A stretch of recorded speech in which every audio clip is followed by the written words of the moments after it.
নবী সাল্লাল্লাহু আলাইহি ওয়াসাল্লাম বললেন 10 বছর বয়সে মুসলমানের ঘরে কোনো বেনামাজি ছেলে মেয়ে থাকার কোনো অনুমতি নাই। যদি থাকে ওই মা বাপ কিয়ামতের দিন আল্লাহর কাছে অবশ্যই জবাবদিহি করতে হবে। তাহলে যিনি রাহমাতুল লিল আলামিন তিনিও বললেন প্রয়োজনের মুহূর্তে শাসন করতে হবে, অথচ তিনি দয়ার সাগর, মায়ার সাগর। তাহলে তিনি কেন বললেন? তিনি কেন বললেন? আমরার বুঝ হইল 16 বছরের দামরা এখনো খারাইয়া মতে, এখনো এক ওয়াক্ত নামাজ পড়ে না। বাবা মা কই ও বাচ্চা মানুষ, ও হুজুর বাচ্চা মানুষ, তো মাত্র এসএসসি পরীক্ষা দেয়, ও বাচ্চা এসএসসি পরীক্ষা দেয়, এখনো ও বাচ্চা। এই খামখেয়ালি করে আহ্লাদ করে প্রজন্ম শেষ, একটা জেনারেশন শেষ হওয়ার পর। তাহলে এদের হাতে এখনো মনে করেন আমাদের বাপ চাচারা আল্লাহ খোদা উজু নামাজ রোজা কিছু করছে আগে, ওর আলোকে কিছু তো চালাইছে এদেরকে। এরা যারা এদের আখলাক এরকম, এদের হাতে যেই জেনারেশন আসবে পরে, তারা কিভাবে সন্তান মানুষ করে? যার 16 বছর কাটছে, 15 বছর কাটছে মোবাইল টিপতে টিপতে, নারী দেখতে দেখতে, যার জীবনের 20 বছর কেটে গেছে, কোনোদিন 5 ওয়াক্ত নামাজ পড়ে না, এই হাইওয়ান, এই মানুষরূপী এই পশু, ও মানুষ করবে কেন? ও সন্তানকে মানুষ বানাবে কিনা? ও সন্তানের উপার্জন টাকার ব্যবস্থা করে দিতে পারে, মানুষ বানাইতে পারে। বিদেশের টিয়া মিলিয়ে দিতে পারবো, দেশে হয়তো একখান ঘর করে দিতে পারবে, বাজারে দোকান লইয়া দিতে পারবে, কিন্তু আখলাক মানুষ গড়া এটা ওরে দিয়া হবে। টাকার ব্যবস্থাপনা আর এটা এক কথা না বাপ। মানুষ হওয়া আর টাকা উপার্জনের বন্দোবস্ত হওয়া এক কথা, এক কথা। ইটালি যাওয়া, ইউরোপ যাওয়া, এটা কোনো একটা বিরাট কপালের কিছু, এমন কিচ্ছু না। একটা ছেলে আপনার ইটালি গেছে, একবারে বিশাল কপাল, আপনার সান কপাল, আপনার ছেলে ইটালি। তো যারা ইটালি জন্ম নিছে তারা কি কর না বলে না, বুঝেন নাই কথা? যারা ইটালি জন্ম নিছে, যাদের বাপ দাদা পূর্বপুরুষ জন্মসূত্রে ইটালি, তারা তো আরো বড় কপাল, তাকে মনে পুরোটাই কপাল, তারা চৌকো নাই আর না কোনায় কপালের কারণে পুরোটাই মনে। যারা আমেরিকা জন্ম নিছে, যারা ইংল্যান্ড জন্ম নিছে, বলেন তারা তো আরো বেশি ভাগ্যবান, ঠিক না? কথা বলেন না কেন? তাহলে আর তারা আরো বেশি ভাগ্যবান। তো এই কাফেররা ভাগ্যবান, এই ইহুদিগুলো ভাগ্যবান, এই খ্রিস্টানগুলো ভাগ্যবান। তো তাইলে এটা গৌরবের কি আছে? বেশি টাকার ব্যবস্থা হইলে মুমিন সফল, এটা কে বলছে? বলেন যে কোন ভিত্তিতে? আহা, সন্তান মানুষ করছে কয় হেবড়া? মানুষ করেন নাই, সন্তানের উপার্জনের ব্যবস্থা করছে। উপার্জনের ব্যবস্থা করা আর সন্তান মানুষ করা এক কথা না। টাকার অঙ্কে মানুষ হয় না, আখলাকের দ্বারা মানুষ, আখলাকের দ্বারা। হযরতে বেলাল তো মদিনার মধ্যে গরিবই ছিলেন, মদিনার অধিবাসী ছিলেন না, চেহারায় তো কালো ছিলেন,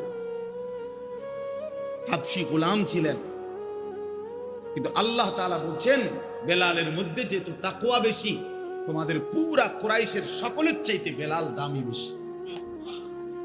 ইন্না আকরামাকুম ইনদাল্লাহি আতকাকুম, এই আয়াত সরাসরি হযরতে বেলালের জন্য নাযিল হয়েছে। প্রথম হযরতে বেলালের প্রশংসা করতে গিয়ে আল্লাহ খুদ কোরআনের আয়াত নাযিল করেছে। এই বেলাল এই মসজিদের মুয়াজ্জিন। আল্লাহ বলছেন তোমাদের মধ্যে সর্বোত্তম সম্মানিত ওই ব্যক্তি যে যত বেশি, যে সবচেয়ে বেশি আল্লাহকে ভয় করে। বেলালের কলিজায় আল্লাহর ভয় আছে, অতএব সে আকরাম, সবচেয়ে সম্মান। সম্পদ না থাক, সম্পদ না থাক। আজ আমরা বারবার আপনাদের কাছে আমরা এটা বলি, আজকে আমরা আমাদের মুসলিম সম্প্রদায়কে এটা বুঝাইতে পারতেছি না। ছেলে বুড়ো, ঘরের নারী পুরুষ, বাবা মা, সবার ফিকির একটা, টাকার অঙ্কে হিসাব। সবাই মিললে রোজগার কত, বাপের আয় কত, পুতের আয় কত, আরো কিভাবে উপার্জনের আর কি হইতে পারে, দান্দার কি কি আছে, কামাই রোজগারি আর কি, এইটা নিয়ে 24 ঘন্টা জল্পনা কল্পনা, বুদ্ধি, ফিকির, পরামর্শ, জামাই বোর আলোচনা, সন্তানদের সাথে মুজাকারা, আলোচনা, সব উপার্জন। অথচ স্বামী স্ত্রী একবারও আলোচনা করে না যে আমরা দুইজনের, এই যে ছেলেটা 16 বছর, ও যে এক ওয়াক্ত নামাজ পড়ে না, আমাদের কি হবে আর ওর কি হবে। আমাদের এই মেয়েটা যে পর্দা করে না, আমার এই 16 বছরের ছেলেটা যে সারাদিন মোবাইল টিপে রাত ভর দিন ভর, খোদার 365 দিনে কোনোদিন ফজরের নামাজ পড়ে না, এক বছরে যে কোনোদিন ফজরের নামাজ পড়ে নাই, এটা মানুষ না জানো তো হাইওয়ান। আমরা কিতাবে স্পষ্ট করছি, আরবি কিতাবে, গির নারী, নারীর ছবি, নারীর দৃশ্য, রাস্তার নারী অশ্লীল দৃশ্যের দিকে যে তাকায়, কিতাবে লিখছে ও যেন ওই কুকুরের মতো যে কুত্তা মাংস নিয়া গোশত নিয়া কারাকারি করে।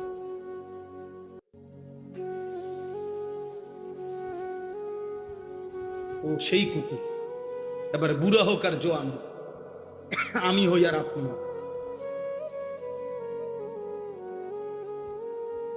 নারীর প্রতি যে লোভের দৃষ্টিতে তাকায়। আমি হইলে আমি কুকুর, আপনি হইলে আমার জন্য আপনার জন্য একই সবক, একই কথা। এজন্য আখলাক শেখানো দরকার। নিজেরা যদি সন্তানদের দিকে নজর না দেন, ফেরেশতা এসে ঠিক করে দিবে এটা না।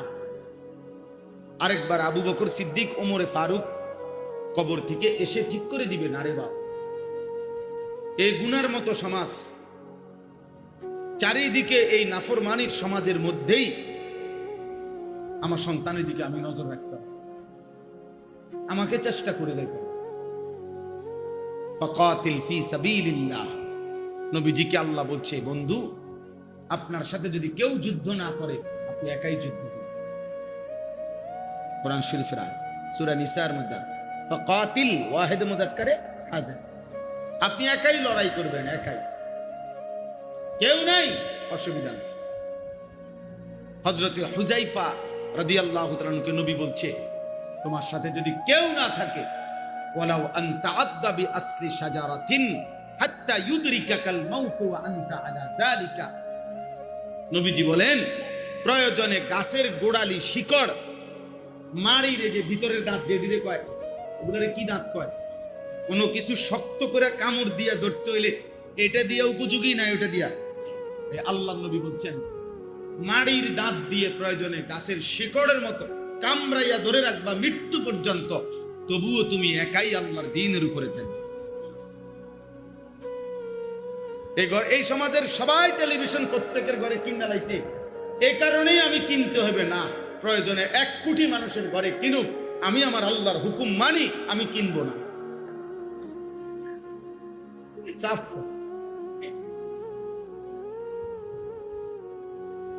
প্রয়োজনে 10,000 টাকার ব্যবসা করুন, প্রয়োজনে পান বেচা খাইলাম, কিন্তু এরপরও আমি হারাম উপার্জন করব।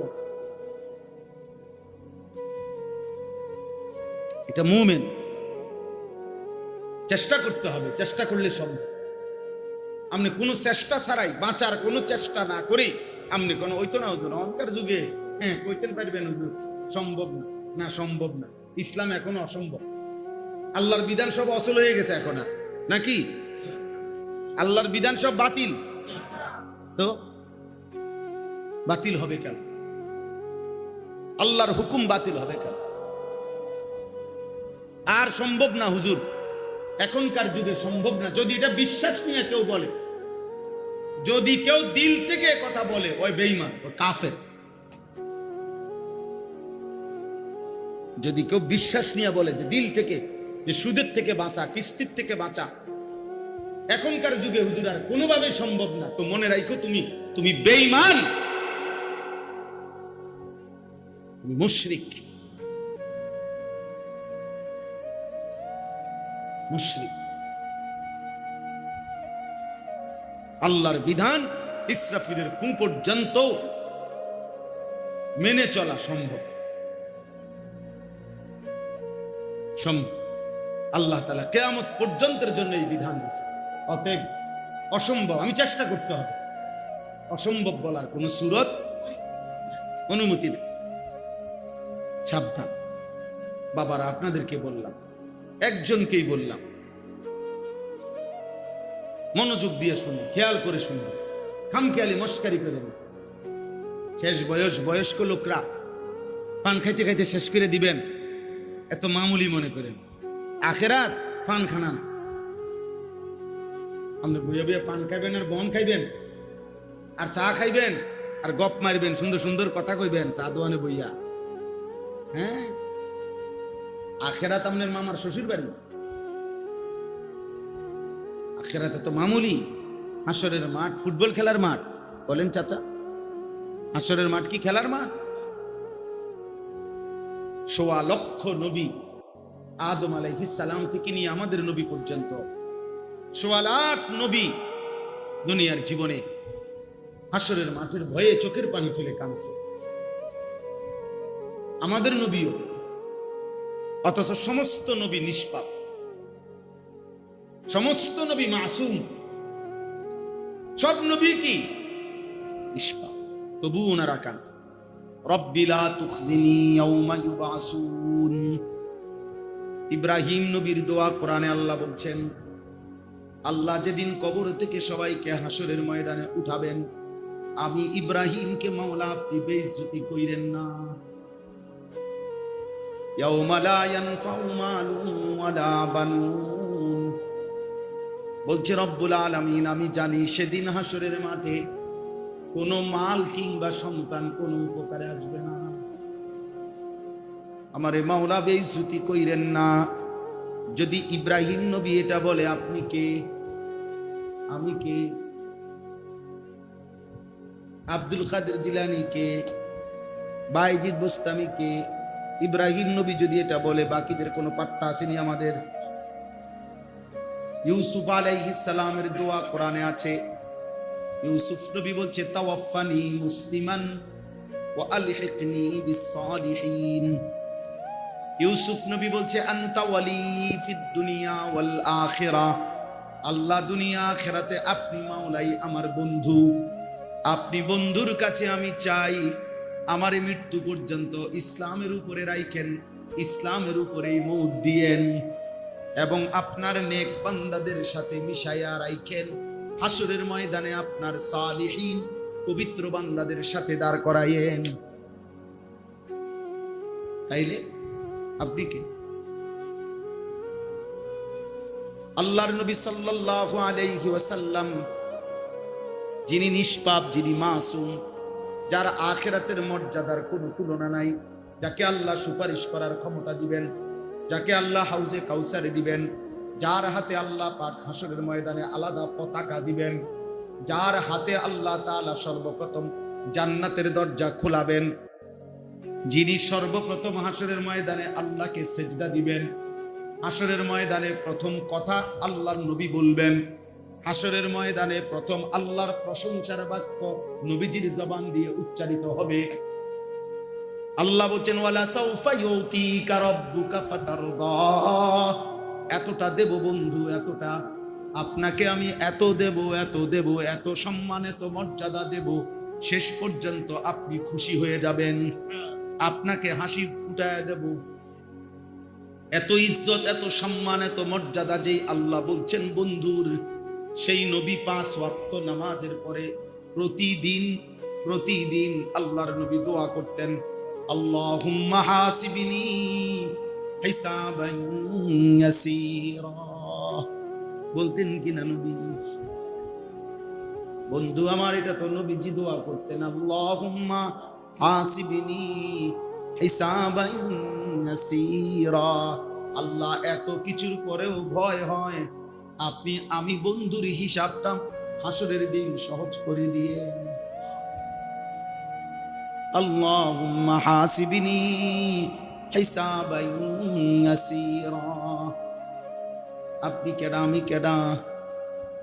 আল্লাহর নবী বলছেন আয়েশা, নবীর বিবিরে বলছেন আয়েশা, হাসরের ময়দানে প্রত্যেকটা বান্দা একজন একজন নিজের আমলনামার সামনে নিয়ে, নিজের আমলনামার খাতাটা সামনে নিয়ে আল্লাহর সামনে একজন একজন করে দাঁড়াবে। আর আল্লাহ যাকে বলবে সামনে যাও, আগে বাড়ো, সেই একমাত্র মুক্তি পাবে।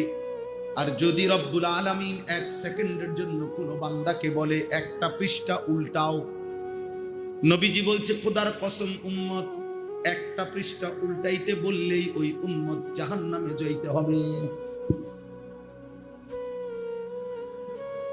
সহজ হিসাব বলতে নবীজিকে জিজ্ঞাসা করছে এ আয়েশা, নবীজির বিবি বলছি, ইয়া রাসূলুল্লাহ, সহজ হিসাব বলতে কি?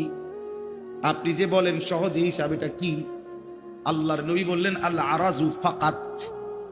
আল আরাজ, আরাজ মানে পেশ করা, পেশ করা। রব্বুল আলামিন, এটা আমার আমল নাম। আল্লাহ তাআলা তাকায় বল, ওকে, আগে বল, পৃষ্ঠা খোলাখুলি নেই। এটারে বলে সহজ হিসাব। শুধু আল্লাহর সামনে দাঁড়াবে, আমল নামাটা ধরবে, আল্লাহ তাকাইয়া বলবে আগে বল। এই লোক শুধু জান্নাতে যাবে। আর যাকে বলবে দাঁড়াও, একটা পৃষ্ঠা উল্টাও, মান নুকিশা উযযি, নবীজি বলছেন, যারই 1 পৃষ্ঠার হিসাব চাইবে ওরেই আযাব ভোগ করতে হবে। এজন্য বাপ, দোস্ত আমার, বন্ধু আমার, চাচারা, বাবারা, আমি আপনাদেরই সন্তান। অতএব আমরা সবাই মিলে এটা ভাবা দরকার। আমাদের এই কিশোর নওজোয়ান ছেলেদেরকেও ভাবানো দরকার, ফেরানো দরকার, আরো দরকার, আল্লাহর কথা আরো দরকার। ইয়াকুম ওয়াল জুলুসা ফিত তুরুকাত, নবীজির হাদিস, বিশুদ্ধ হাদিস। আল্লাহর নবী সাল্লাল্লাহু আলাইহি সাল্লাম বলেন, তোমরা রাস্তায় বসা থেকে বিরত থাকো। তো সাহাবারা জিজ্ঞেস করেছেন, ইয়া রাসূলুল্লাহ, মাঝে মাঝে অবস্থা এমন হয়, মা লানা বুদ্দুন মিন মাজালিসিনা নাতাহাদ্দাসু, আমরা আমাদের একসাথে কিছু সাথী একত্রে কথা বলার জন্য, দ্বীনি কথাই, পরামর্শের জন্য রাস্তার পাশে না বসলে আমাদের আর কোনো জায়গায় নেই। তখনকার সময়ে তো তখন আমরা কি করব? তো নবী সাল্লাল্লাহু আলাইহি সাল্লাম বললেন, যদি এমন হয় যে কোনো উপায় নাই, তাহলে তোমরা ফাআতুত তরিকা হাক্কাহু ফাইদা আবাইতুম ইল্লাল মাজলিস, বসা ছাড়া যদি কোনো উপায় না থাকে তো রাস্তার হক আদায় করো। তো রাস্তার হক কি? এবার সাহাবারা জিজ্ঞেস করছেন, ক্বালু ওমা হাক্কুত তরিক, হে আল্লাহর রাসূল, তাহলে রাস্তার হক কি? নবীজি বললেন 5টা। 1 নাম্বার গদ্দুল বাসার, ভিন নারী থেকে, হারাম ছবি থেকে, হারাম যাকে দেখার অনুমতি নাই তার থেকে চোখ নামিয়ে রাখ। 2 নম্বর কাফুল আদা, কষ্টদায়ক জিনিস সরিয়ে দেওয়া। তাহলে এখন এখানে মনে করেন বসলে মানুষের কষ্ট হবে না, বাকি মানুষরা ঢুকবে। রদ্দুস সালাম, 3 নাম্বার হলো কেউ সালাম দিলে জবাব দাও। 4 নাম্বার হলো আমরুন বিল মারুফ, নেক কাজের আদেশ করা। 5 নম্বর হলো নাহিউন আনিল মুনকার, গুনার কাজ থেকে নিষেধ করা। এই 5টা জিনিসের প্রতি খেয়াল রাখা। তাইলে দেখেন এটা একটা গুরুত্বপূর্ণ বিষয়।